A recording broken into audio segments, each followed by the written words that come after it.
Eu sou Mário Persona e essas são as respostas que eu dei aos que me perguntaram sobre a Bíblia. Então, vamos levar o Evangelho onde as pessoas estão e não levar as pessoas onde o Evangelho está. Porque sempre foi assim, o Evangelho é levado até as pessoas, para que elas creiam em Jesus Cristo, o Salvador. É interessante um tempo assim, porque ele desfaz muitos equívocos que existem na pregação do Evangelho. Aquela ideia de que você tem que ir a um lugar para ouvir o Evangelho, para escutar o Evangelho. Nós estamos falando aqui de Evangelho, não estamos falando de cristãos congregando ou coisa assim, de Evangelho. A mensagem da salvação.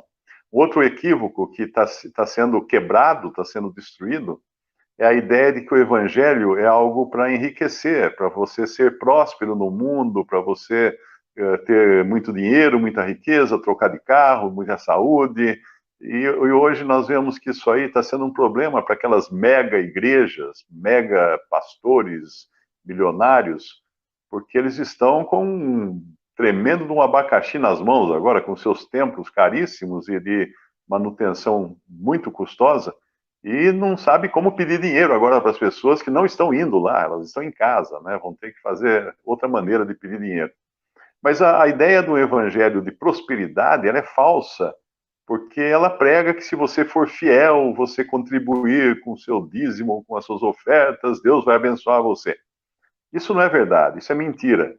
Isso é uma mentira. Isso era verdade para Israel. Israel era convidado a ser, o povo de Israel, a ser obediente para poder receber bênçãos terrenas de Deus, bênçãos materiais, saúde e prosperidade aqui na terra. Mas a igreja, para os cristãos, isso não é oferecido. Para o ser humano em geral, hoje, na atual dispensação da graça de Deus, o que é oferecido é salvação e perdão de pecados. É isso que é oferecido. E para oferecer salvação e perdão de pecados, você não precisa de uma estrutura fabulosa, imensa, cara. Você pode levar a palavra de Deus um a um, ou até como nós estamos fazendo aqui, via internet. Uh, Se prosperidade, se a teologia da prosperidade fosse verdade, então, como explicar a maioria dos milionários no mundo, que são milionários, bilionários, trilionários, e a maioria jamais pensou em Deus, jamais se preocupou em obedecer a palavra de Deus. E, no entanto, eles são bilionários, eles têm muito dinheiro, eles têm muita prosperidade. Então é falsa a ideia de que evangelho é melhorar de vida. Não. Para os apóstolos, o evangelho serviu para eles piorarem de vida. Paulo era um homem nobre na sua religião judaica. Quando ele se converteu a Cristo, ele passou a ser um desterrado, um fugitivo, um prisioneiro, espancado, açoitado, passava fome, passou por naufrágios, ficou muito tempo preso na cadeia e acabou como a vida dele? Decapitado. Isso não diz na Bíblia, mas pelos registros históricos, ele terminou sua vida decapitado, assim como morreram de forma violenta a maioria dos apóstolos, exceto João. Eu acredito que João foi o único que não morreu de morte violenta, não foi martirizado, torturado e morto, mas ele morreu numa prisão, morreu de velhice numa prisão, morreu preso. Então, esqueça, passe uma borracha naquilo que você sempre escuta na TV como sendo evangelho. Não é. Para começar, o evangelho é de graça. O Senhor Jesus falou para os seus discípulos: de graça recebestes, de graça dai. Se alguém pedir dinheiro para você em troca da mensagem do evangelho, está errado. A não ser que ele esteja vendendo um livro, alguma coisa assim, uma coisa material que tem custo, né? Mas para falar do evangelho, ninguém precisa pagar para escutar o evangelho. É falsa essa ideia. E o evangelho, então, não é uma promessa de vida boa. O evangelho é uma promessa e uma certeza de vida eterna. É uma certeza de saber para onde nós vamos quando Deus puxa o tapete da humanidade, como está puxando agora. Muita gente que até outro dia estava segura do seu conforto, das suas posses, do seu futuro, dos seus planos, agora está assim, totalmente surpreso. Não sabe o que aconteceu, não anotou a placa do caminhão, só tomou a pancada, falou: o que aconteceu? O que vai acontecer comigo nos próximos dias? Eu não sei, você sabe, você também não sabe. Então, todas as coisas que nós contávamos por certas, agora são incertas. Não há certeza alguma. E Deus permite essas situações para chamar a atenção do ser humano e falar assim: ei, não é aqui o lugar que eu quero que o homem permaneça para sempre. Ninguém vai ficar para semente. Deus oferece um lugar na glória. Deus oferece o perdão dos pecados porque Ele mandou o seu Filho. Deus amou o mundo de tal maneira que deu o seu Filho unigênito para que todo aquele que nele crê não pereça, mas tenha a vida eterna. Isso é o amor de Deus. Enviou seu Filho para morrer por nós. Para morrer por nós. Eu tenho uma passagem que fala em 1 Pedro, capítulo 1, versículo 3, diz assim: Bendito o Deus e Pai de nosso Senhor Jesus Cristo, que segundo a sua grande misericórdia, nos gerou de novo para uma viva esperança pela ressurreição de Jesus Cristo dentre os mortos. Isso é o Evangelho. E ele está falando aqui para pessoas que já foram geradas de novo. Você já foi? Você já foi? Eu não posso dizer se você foi ou não. Isso é uma coisa que é sua, particular sua. Nós, quando escutamos a palavra de Deus, o Espírito Santo vem e toca o nosso coração para nos dar vida, para estarmos atentos à palavra de Deus e para sentirmos o peso dos nossos pecados. Se você observar no Evangelho de João, o primeiro milagre que Jesus fez não foi ressuscitar um morto, não foi andar sobre as águas, não foi curar a multidão de leprosos, não. O primeiro milagre que ele fez foi resolver um problema de um buffet, de um casamento. Parece uma coisa banal, parece uma coisa sem importância, mas era isso que ele fez ali. Acabou o vinho, em João capítulo 2 tem essa passagem, acabou o vinho. E Maria, mãe de Jesus, veio, olha, acabou o vinho. O que nós vamos fazer? Então, o casamento está aí e os convidados esperando servir mais vinho, porque acabou o vinho. Ele, então, ordena que os servos enchessem talhas de pedra com água, enchessem até em cima, até o topo. E na Bíblia nós temos várias passagens que nos falam que a água é uma figura da palavra de Deus. A água é uma figura da palavra de Deus. Lá em Efésios capítulo 5, fala assim a respeito do marido amar a esposa, como Cristo amou a igreja, e dá a sequência, ele a purificou, a igreja, purificou a sua noiva, a igreja, pela água da palavra, ou com a água da palavra. Então a água simboliza a palavra de Deus. Então os servos vêm, e o servo no Novo Testamento, isso é belíssimo, ele é uma figura do Espírito Santo. Por quê? Porque o Espírito Santo está no mundo agindo nos bastidores. Ele não é para ser visto. Ninguém deve orar ao Espírito Santo, ou glorificar o Espírito Santo, ou cantar para o Espírito Santo, adorar o Espírito Santo, porque embora ele seja Deus, a sua posição aqui no mundo hoje é de um servo, é de alguém que aponta para Cristo, é de alguém que aponta e fala assim, olha lá, aquele lá, você tem que crer naquele lá. Olhe para ele, olhe para Jesus. Esse é o papel do Espírito Santo. Eu gosto de pensar no Espírito Santo atuando no mundo hoje, como naqueles shows de música, existem aqueles homens e mulheres vestidos de roupa preta, que eles circulam pelo palco e a gente nem percebe, porque eles estão de roupa preta, o fundo preto do palco, a luz não cai sobre eles, a luz só coloca o foco no artista principal, e eles vão de um lado para o outro, levando instrumentos, trazendo instrumentos, ligando fios, buscando microfones, e tem o cameraman também que anda para lá e para cá com a câmera, mas todos procuram ficar escondidos, não é para eles aparecerem. Mas o show não acontece sem eles ali. Então assim está o Espírito Santo hoje na Terra. Ele está mostrando Cristo para as pessoas. E ali aqueles servos, eles enchem, em João capítulo 2, podemos até ler a passagem, no Evangelho de João, capítulo 2, diz assim, foi também, ao terceiro dia fizeram-se umas bodas, significa casamento, em Caná da Galileia, e estava ali a mãe de Jesus. E foi também convidado Jesus e os seus discípulos para as bodas. E faltando vinho, a mãe de Jesus lhe disse, não tem vinho. Disse-lhe Jesus, mulher, que tenho eu contigo? Aqui não foi uma resposta deseducada, né, sem educação. Pelo contrário, Ele respondeu respeitosamente, mas é a maneira de falar. Mulher, que tenho eu contigo? Ou seja, não é a minha hora, ele vai continuar falando isso, ainda não é chegada a minha hora. Sua mãe disse aos serventes, e aí entra a fé de Maria, né? Ela tinha certeza que ele podia fazer alguma coisa, ela não manda ele fazer, ela diz aos serventes, aos servos, fazei tudo quanto ele vos disser. Ele, Jesus, vos disser. Eu sempre gosto de lembrar que as pessoas deveriam sempre obedecer o mandamento de Maria, né? Qual foi o mandamento de Maria? Fazei tudo o que ele, Jesus, vos disser. E estavam ali postas 6 talhas de pedra para as purificações dos judeus, e em cada uma cabiam 2 ou 3 almudes.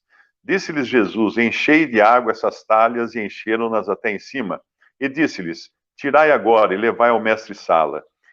Que o mestre-sala seria o maître do serviço ali, que estavam servindo o jantar, como era a refeição qualquer, a ceia dos convidados, o vinho, todo mundo se alegrando. Então, o mestre-sala era o responsável por organizar aquela festa toda. E levaram, e logo que o mestre-sala provou a água feita vinho, não sabendo de onde viera, se bem que o sabiam os serventes que tinham tirado a água, chamou o mestre-sala ao esposo e disse-lhe: todo homem põe primeiro o vinho bom, e quando já tem bebido bem, então o inferior, mas tu guardaste até agora o bom vinho. Jesus principiou assim, ou seja, foi o primeiro milagre, principiou assim os seus sinais em Caná da Galileia e manifestou a sua glória, e os seus discípulos creram nele. Então, esses elementos todos aí nos falam muito claramente da salvação de uma alma, da salvação de uma pessoa. Nós somos como talhas de pedra, nós somos como vasos. A Bíblia muitas vezes usa vasos como simbologia de seres humanos. Somos como vasos. Só que não somos apenas como vasos de barro, que são quebradiços, mas somos também como vasos de pedra, porque a pedra é dura, difícil de você quebrar uma pedra. Mas para mudar alguma coisa em nós, estamos vazios, e todo mundo sente esse vazio. E se você não sentia esse vazio até agora, você está sentindo agora, porque você não pode ir na festa, você não pode encontrar os amigos, você não pode sair para passear, e você deve estar sentindo um vazio tremendo, principalmente se você for de temperamento people, né, como fala em inglês. Pessoas que gostam de pessoas, que não passam um dia sem ficar 1 hora pendurado ao telefone, sem visitar todos os amigos e todas as amigas. Você pode estar sentindo esse vazio agora, porque agora Deus colocou você nesse deserto de quarentena, para ouvir a voz dele. Então, essas talhas de pedra estavam vazios, esses vasos de pedra estavam vazios. E os servos vêm e enchem de água até em cima. Até em cima. E a água, lembre-se mais uma vez, figura da palavra de Deus. E quando enchem de água até em cima e vão pegar aquela água, o que era lá? Era vinho. Era vinho. O Senhor Jesus tinha transformado a água em vinho. E assim acontece com uma alma. Quando você tem um contato com a água da palavra de Deus, trazida pelo Espírito Santo, e enchendo você dessa água da palavra de Deus, o que acontece? O Senhor Jesus transforma essa água em vinho. Porque no momento em que você é vivificado, recebe vida através da água da palavra de Deus, e eu tinha lido aquele versículo antes, bendito o Deus e Pai de nosso Senhor Jesus Cristo, que segundo a sua grande misericórdia, nos gerou de novo para uma viva esperança pela ressurreição de Jesus Cristo dentre os mortos. Isso não é batismo, ok? Isso é novo nascimento. É o Espírito Santo aplicando água em você para que você nasça de novo. E no momento em que você nasce de novo, o que acontece com você? Acontece isso que aconteceu e pela qual razão você está aqui ouvindo o Evangelho. Porque se você não estivesse interessado no Evangelho, você não estaria escutando agora. Você estaria ouvindo um show, um filme, assistindo uma série, mas você está aqui agora escutando o Evangelho. Quem trouxe você aqui para escutar o Evangelho? Quem fez você ter esse desejo? Não foi seu. Porque por natureza nós somos inimigos de Deus e não há quem busque a Deus, a Bíblia fala. Todos se extraviaram, todos se fizeram inúteis. Não há quem busque a Deus, não há nenhum só. Isso fala em Romanos capítulo 3. Então, se você foi trazido para escutar a palavra de Deus, muito provavelmente o Espírito Santo está trabalhando agora na sua alma. Você teve contato com a água da palavra de Deus e ele agora está transformando essa água em vida. E uma vez que você tem vida agora, vida de Deus para sentir o seu pecado, o que acontece? Acontece como um cadáver. Imagina que você vai ao necrotério, tem um cadáver deitado lá na horizontal, né? Deitado, não faz nada. Você cutuca com agulhas, você faz o que quiser, ele não reclama, porque ele não sente nada. Você começa a amontoar tijolos sobre ele não está nem aí, ele está morto. Mas de repente, digamos que você tenha inventado uma injeção que incute vida, que injeta vida naquele corpo morto. O que acontece se você dá a injeção? Na mesma hora ele reclama: ei, tira esse peso de mim. Que peso é esse? Está doendo. E assim é com o pecador. No momento em que ele recebe vida aplicada pelo Espírito Santo, ele diz: ei, isso é o meu pecado, eu não posso suportar, eu sou pecador. Eu estou perdido. Quem me livrará do corpo dessa morte? Quem me livrará? Ele está agora, como em Romanos capítulo 7, ele está sentindo o peso do seu pecado. Ele tenta seguir regras, ele tenta seguir a lei de Moisés, ele tenta seguir outras leis, ele não consegue. Ele fala assim: não, eu vou guardar, então vou guardar os 10 mandamentos. Ah, legal. Então tá bom. Não, eu não vou matar, não vou adulterar, não vou roubar, não vou mentir, não vou fazer isso, não vou fazer aquilo. E eu pergunto: você vai conseguir parar de pensar? Porque ali fala também: não cobiçarás. E a cobiça é algo que você pensa. Se você gosta de sorvete, e eu agora falar para você, colocar bem diante da sua mente uma bela taça de sorvete, um sundae, com aquela cobertura de caramelo escorrendo, um morango enorme vermelho em cima. Eu pergunto: você é capaz de evitar querer, desejar esse sorvete? Limpa aqui, ó. Não, porque a cobiça acontece na mente. Então, ainda que você tente fazer tudo, obedecer todas as regras, você continua sendo um pecador incapaz de controlar os seus desejos. E aí, quando você recebe vida, então, pela palavra de Deus, vem o Espírito Santo, toca, enche você com a água da palavra, agora você tem a vida. Qual o próximo milagre?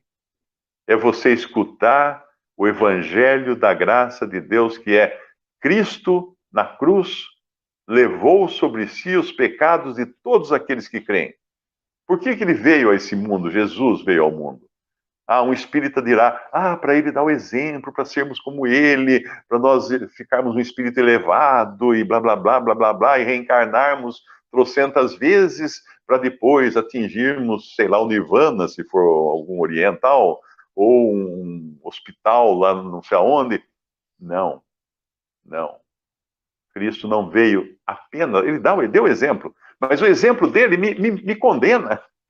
O exemplo de Jesus me condena, porque ninguém consegue andar como ele.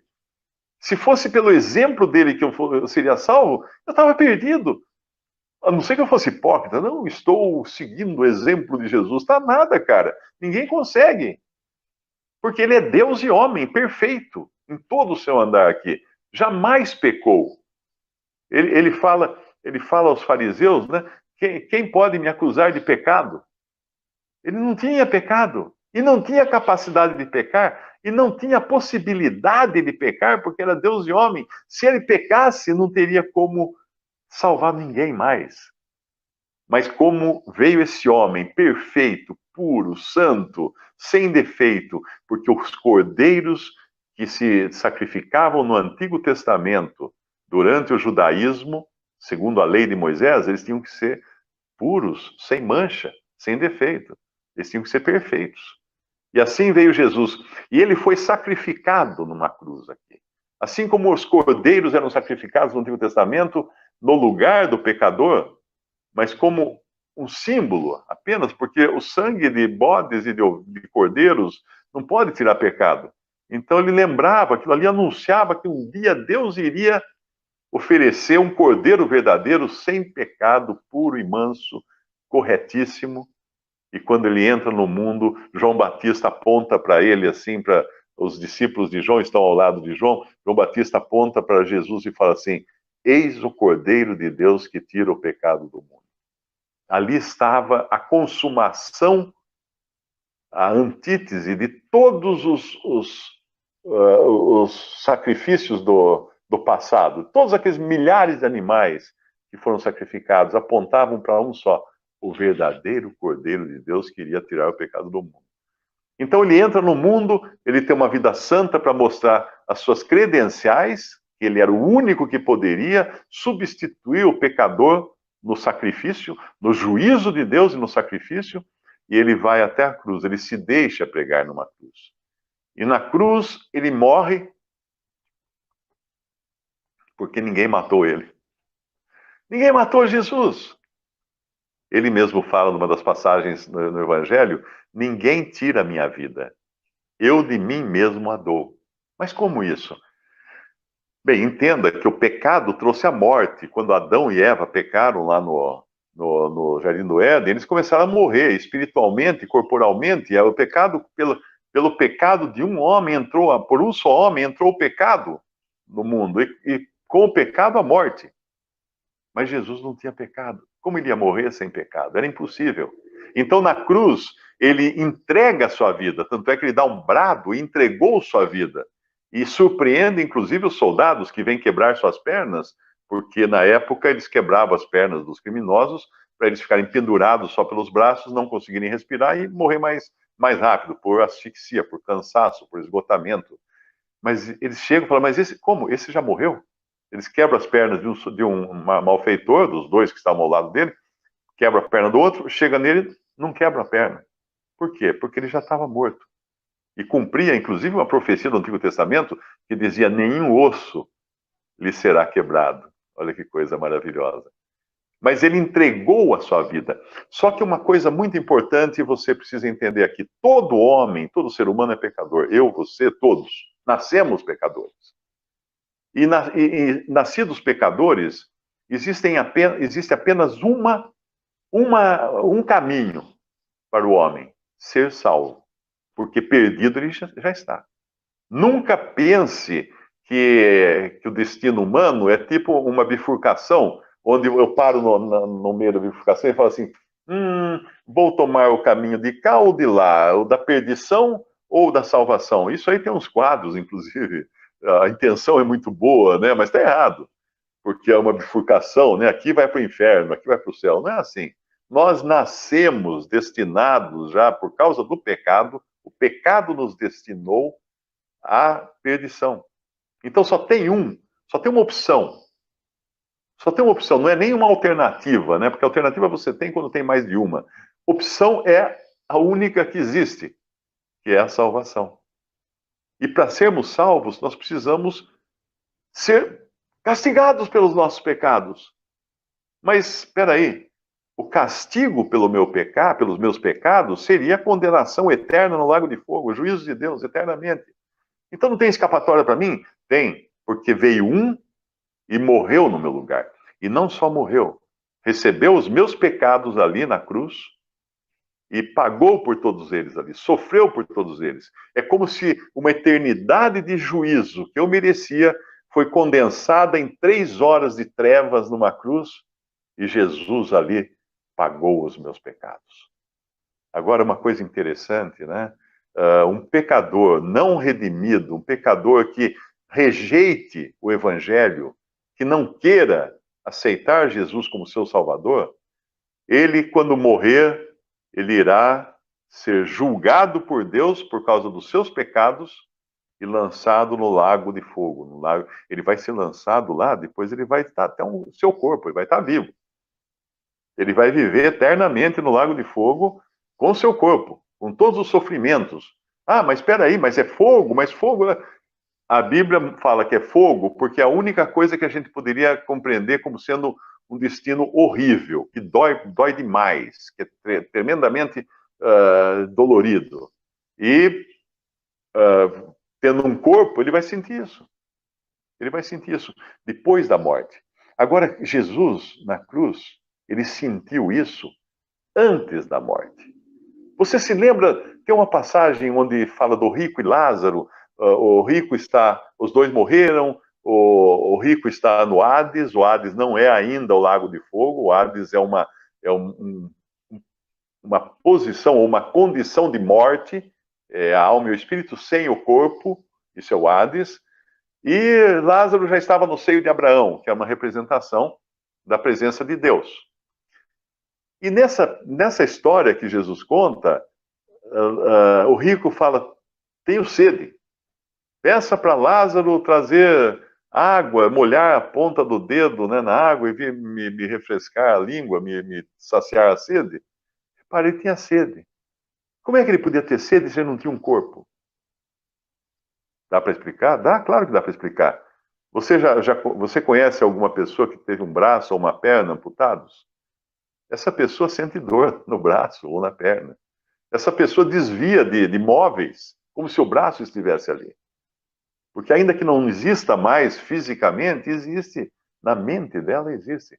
E dói, e tem sensações desse membro que se foi. Assim também, quem morre continua tendo sensações. E sensações ruins. E vai ter depois, a receber o seu corpo e para sempre, para toda a eternidade, vai ter sensações. E sensações ruins. E sofrimento. Então, o incrédulo morre e vai ser lançado depois no lago de fogo, com o seu corpo. Mas Jesus na cruz, vivo, sofreu tudo isso. Vivo. Ele, antes de morrer, o juízo de Deus caiu sobre ele. Trevas, 3 horas de trevas, condensavam a separação completa de Deus. E ali ele sofreu por mim. Ali ele morreu para levar os meus pecados sobre si. Então, quando voltando aquele capítulo 2 de João, quando fala dos vasos de pedra que foram enchidos de água pelos servos, lembrando agora, vasos de pedras, seres humanos. A água, palavra de Deus. O servo, o Espírito Santo, enchendo da palavra de Deus um ser humano e Cristo fazendo o milagre quando essa pessoa crê nele como seu Salvador. Quando uma pessoa entende que ele morreu na cruz, e nem que não entenda exatamente, mas reconheça a sua incapacidade de salvar-se a si mesmo e clama, Senhor, tem misericórdia de mim. Aquele malfeitor na cruz que estava ao lado de Jesus, ele falou, Senhor, ele não entendia nada. Ele não entendia nada do que estava acontecendo. Tanto é quando ele fala Senhor, ele reconhece os pecados, ele repreende o outro ladrão, ele fala assim, nós estamos aqui porque nós merecemos, mas esse nenhum mal fez. E aí ele vira para Jesus e fala, Senhor, lembra-te de mim quando entrares no teu reino. E o reino de Jesus é o reino que será estabelecido na terra durante o milênio, durante os 1000 anos que ele vai reinar aqui. Mas a resposta que ele dá àquele malfeitor demonstra que ele não estava atendendo o pedido exatamente do jeito que o malfeitor fez. Porque ele fala para o malfeitor, hoje mesmo estarás comigo no reino? Não, no paraíso, no céu, no paraíso. Olha que coisa linda, olha que coisa belíssima, olha que conforto isso dá. Aquele homem só fez coisa errada a vida inteira, era um criminoso, era um malfeitor. E não vem alguém dizer que ele era um bom ladrão. Você conhece um bom ladrão? Chega na delegacia, vai lá, seu delegado, foi assaltado. Levaram meu carro, levaram meu dinheiro, cartões de crédito, levaram tudo. Mas você viu a pessoa? Não sei, não vi, mas era um bom ladrão. Muito bom aquele ladrão, muito educado, muito consciencioso. Ele é um ladrão, ele é um criminoso, não tem bom ladrão. Ladrão é ruim, é mau, é sempre ruim. Aquele ladrão não entendia o que estava acontecendo ali, mas ele clamou, lembra-te de mim, Senhor, lembra-te de mim. Você precisa fazer só isso agora. Nessa situação de apuro em que você está e todos estão hoje, pede para o Senhor salvar você. Creia que na cruz ele morreu para levar os pecados de todos aqueles que creem nele. Ele morreu por todos, mas levou os pecados apenas de muitos. Que muitos? Esses que creem nele, como seu Salvador e seu Senhor. É isso que ele veio fazer. Então, ali naquela festa de casamento, era toda uma figura do que iria acontecer com o ser humano. Porque quando ele transforma a água, que é a figura da palavra de Deus, em vinho, ora, não precisa muito para dizer que o vinho é uma figura do sangue, né? Nós que nascemos num país cristianizado, todos sabem da ceia do Senhor, todos foram na missa, se tivessem sido católicos, e sempre se falava do sangue, do vinho, aquele simbolismo todo. Então, o vinho simboliza sangue, que é vida. Não há vida sem sangue. Quando você perde o sangue, você perde a vida. Não há vida sem sangue. Mas outra coisa o vinho simboliza também, e é uma passagem que existe no Antigo Testamento que diz que o vinho alegra o coração do homem. Então o vinho também é um símbolo de alegria. Você pode estar com o mundo caindo ao seu redor, mas tem uma coisa que não é abalada se você crê em Jesus: a alegria e a certeza de que você vai sair daqui para entrar no céu na presença de Cristo. Ah, mas por quê? Porque eu fui bom? Não! Não há um que seja bom. Não há um justo, não há nenhum sequer. Todos pecaram e destituídos estão da glória de Deus. Não há um. Mas então, o que eu tenho que fazer? Você tem que ser substituído no juízo. O seu problema não é o juízo eterno depois? Então, passe a procuração para que um tome o seu lugar no juízo. E a boa notícia que eu tenho para você, e o Evangelho é uma boa notícia, é uma boa nova, é que teve um que já tomou o lugar do pecador no juízo. Jesus, ali morrendo na cruz. E aí o que ele fez lá fica valendo para você. Quando eu passo uma procuração para alguém ir no cartório, no fórum, ou comprar alguma coisa, ou resolver um problema, um advogado, eu passo a procuração, ele cuida de todo um processo, tudo que ele cuidou, quem será o beneficiário? Eu. Mas eu fui lá no fórum, eu fui falar com ele. Não fiz nada. Eu dei a procuração, ele fez tudo e eu recebo os benefícios daquilo que ele fez por mim. Assim é a salvação. Assim é a substituição de Jesus no seu lugar no juízo. No juízo que era seu, destinado a você. Mas ele foi e tomou seu lugar no juízo. Por que você não creu ainda nele? Eu não consigo entender. Como pode deixar escapar essa oportunidade? Não tem outra saída. Repare, nós tivemos as certezas da vida e deste mundo, todos nós, inclusive eu, inclusive os cristãos, tiradas de nós com essa crise, agora com essa pandemia. De repente, tiraram as certezas dessa vida. Ninguém sabe o que vai acontecer semana que vem. Ninguém sabe se vai ter emprego o mês que vem. Ninguém sabe o que vai comer. Ninguém sabe. Eu olho para as coisas que eu comprei a semana retrasada, eu fico olhando e falo, bom, vamos ver até quando vai durar isso aqui, né? Como é que vai ser? Então sobra o quê? Que nós temos um destino eterno. Vida, se você escolher a Cristo. Morte e condenação, se você rejeitar a mensagem, as boas novas do Evangelho. Então, voltando então à palavra de Deus, bendito seja o Deus e Pai de nosso Senhor Jesus Cristo, que segundo a sua grande misericórdia, nos gerou de novo. O que é gerar de novo? Gerar de novo não é reformar, não é melhorar, não é dar uma guaribada, não é dar uma demão de tinta. Gerar de novo é começar do zero. Nos gerou de novo para uma viva esperança pela ressurreição de Jesus Cristo dentre os mortos. Então o Evangelho não se limita à morte de Jesus. Ele ressuscitou. E ele ressuscitou como o protótipo de uma nova criação. Eu e você somos fruto da velha criação. Nós temos um corpo de carne criado no tempo, na terra, para viver na terra. Ninguém conseguiria entrar no céu com esse corpo. Ninguém conseguiria entrar na eternidade com esse corpo, porque esse corpo, ele é feito para o tempo. E o tempo é esse que nós vivemos.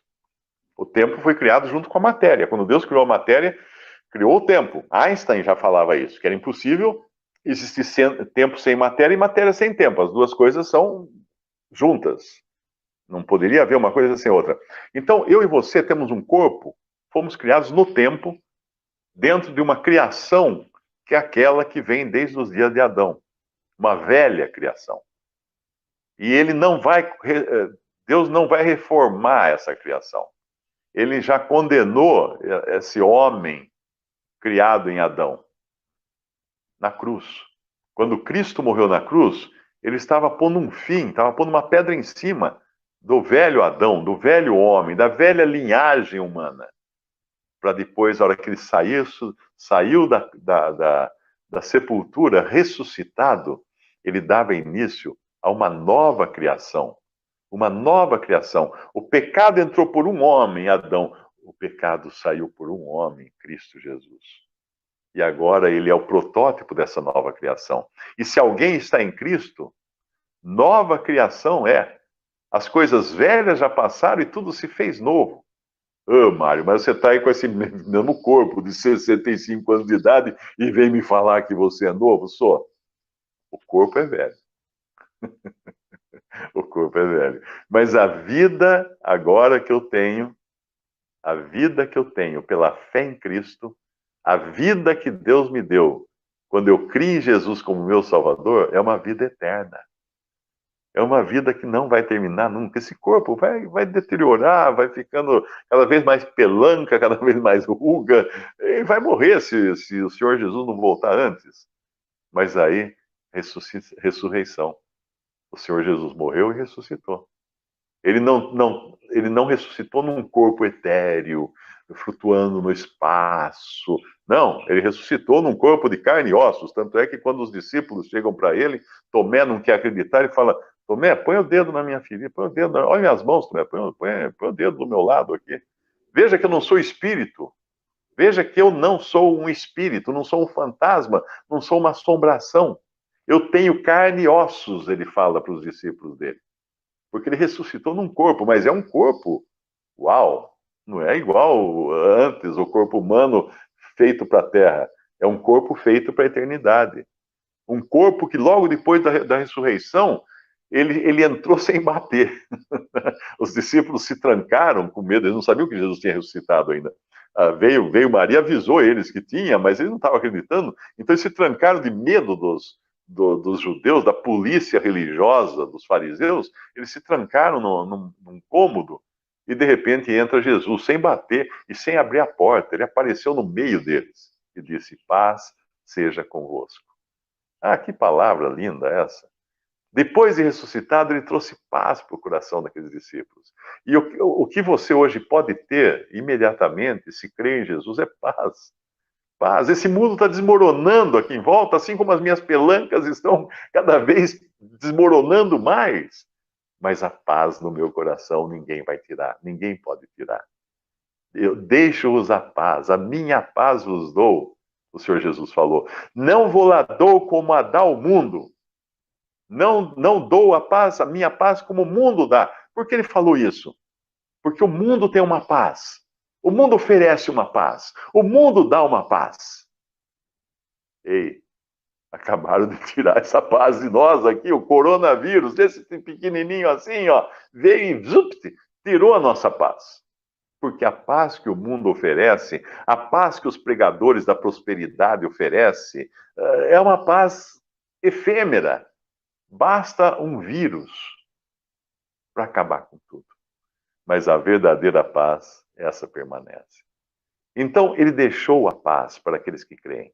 Ele deixou a salvação. Ele dá a salvação. Ele dá o perdão de todos os pecados. Agora, que pecados? Todos.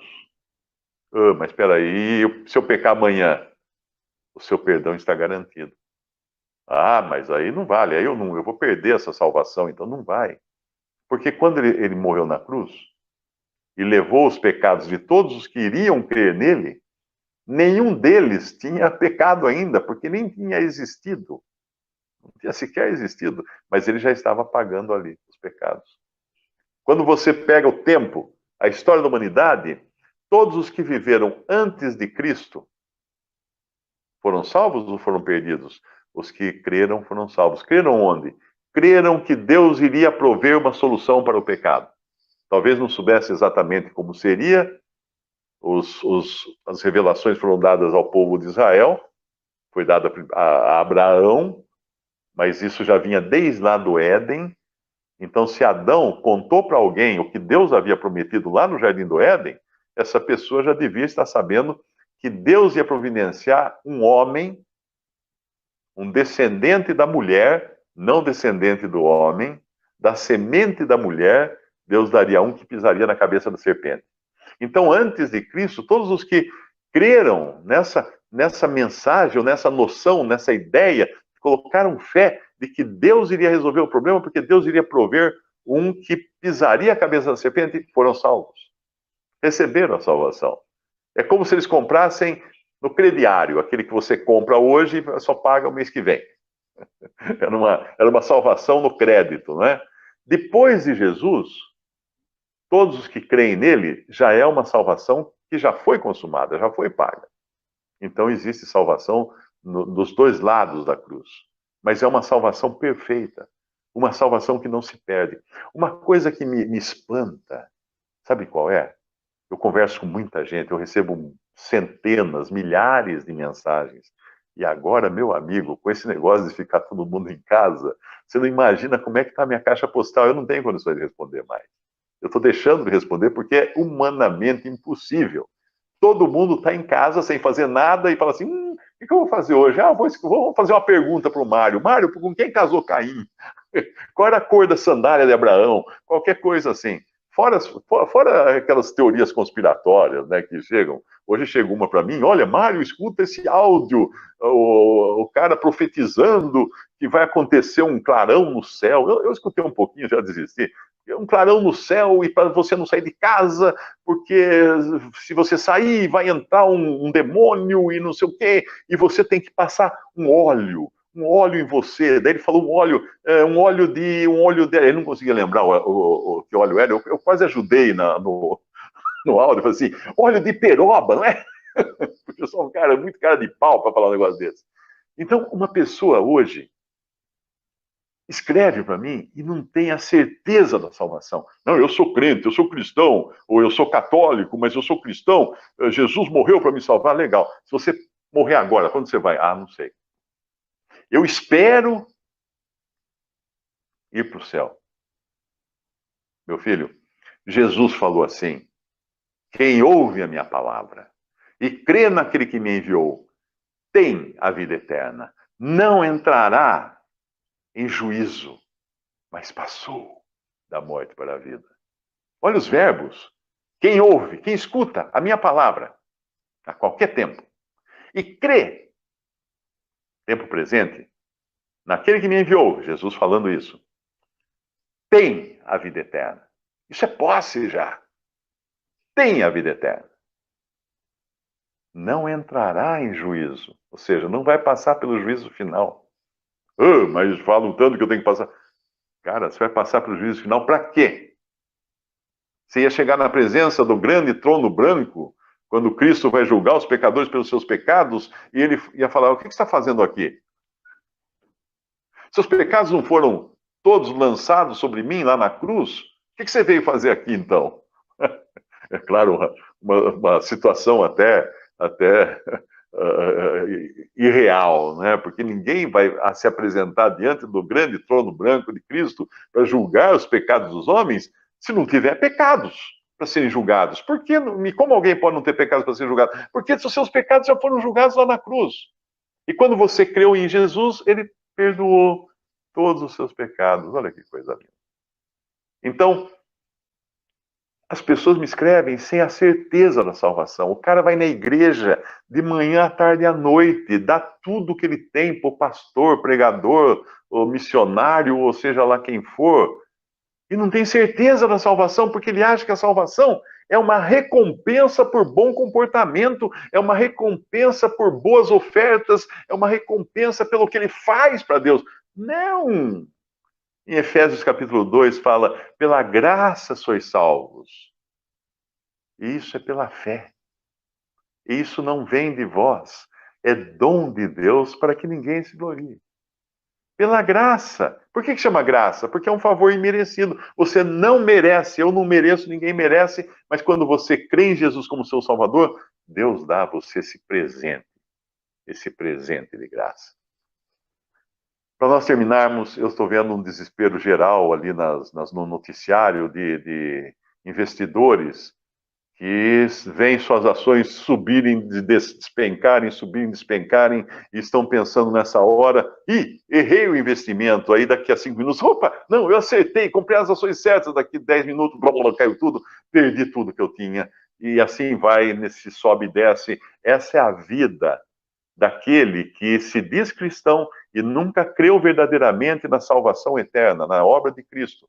Ele está achando que uma hora ele está salvo, outra hora ele está perdido. Uma hora ele está salvo, outra hora ele está perdido. Não é assim. Descanse na certeza da salvação. Aquele que o Pai deu a Cristo, a Jesus, ninguém pode arrebatar da mão do Pai. Ninguém. Ninguém. Nem morte, nem anjos, nem demônios, nada pode tirar um salvo das mãos do Pai. Aí você tem um descanso verdadeiro. Então, creia em Jesus como seu Salvador, reconheça que essa salvação é eterna, porque senão se chamaria salvação provisória, né? Você está salvo eterna? Você recebeu a salvação eterna? Não, eu recebi salvação provisória. Ela tem no contrato que eu posso perder a qualquer momento. Cara, que salvação meia boca é essa que você recebeu? Foi o pastor que falou isso para você? Ele mentiu.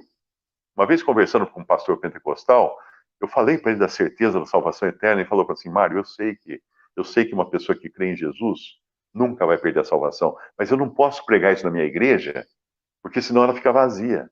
Ou seja, ele pregava mentiras para não perder a receita, né, a contribuição. Não. Não pague para ser salvo. Porque quem tinha que pagar para você ser salvo foi Jesus, e ele já pagou na cruz.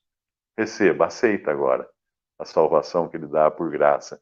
Deixe que o Espírito Santo encha você com a água da palavra e que o Senhor Jesus transforme isso em vida e alegria, por um milagre que nenhum de nós vai entender. E aí você não vai mudar nada na sua vida, não vai acabar a crise do coronavírus, não vai passar a pandemia, mas você vai ter a paz que excede a todo entendimento. É essa paz que Jesus oferece. Visite o canal Respondidas no YouTube. Também respondi.com.br e 3minutos.net. Baixe os livros e o aplicativo.